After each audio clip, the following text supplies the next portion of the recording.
Hello. അപ്പോൾ ഈ CBC report കണ്ടു കഴിഞ്ഞാൽ നിങ്ങൾക്ക് ഡയഗ്നോസിസ് പറയാൻ പറ്റുമോ എന്ന് നമുക്ക് നോക്കാം. ഓക്കെ, അപ്പോൾ നമ്മുടെ HB 6 gram per deciliter ആണ്, ആൻഡ് WBC 7000 ആണ്. പിന്നെ എന്താണുള്ളത്? പ്ലേറ്റ്ലെറ്റ് 2.5 lakhs ആണുള്ളത്.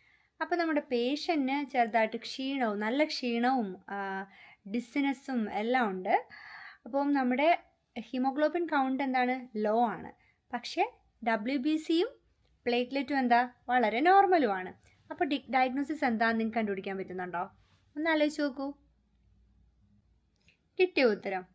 ഓക്കെ, ഇത് സിവിയർ അയൺ ഡെഫിഷ്യൻസി അനീമിയയുടെ സിംറ്റംസ് ആണ്. അപ്പം ഇവിടെ ഹീമോഗ്ലോബിനാണ് ഏറ്റവും ലോ ആയിട്ടുള്ളത്. അതേസമയം നമ്മുടെ ബോൺ മാരോ നോർമലാണ്, നമ്മുടെ WBC നോർമലാണ്. അതുകൊണ്ട് ഇൻഫെക്ഷനും ഇല്ല, ക്ലോട്ടിങ് റിസ്ക് അങ്ങനത്തെ കാര്യങ്ങളൊന്നുമില്ല. ഓക്കെ, അപ്പോൾ ഇങ്ങനൊരു കേസ് വരുമ്പോഴത്തേക്കും HB ഇത്രയും ലോ ആയത് കൊണ്ട് തന്നെ നമുക്ക് ബ്ലഡ് ട്രാൻസ്ഫ്യൂഷൻ വളരെ വേണ്ടി വന്നേക്കാവുന്ന ഒരു കണ്ടീഷനാണിത്.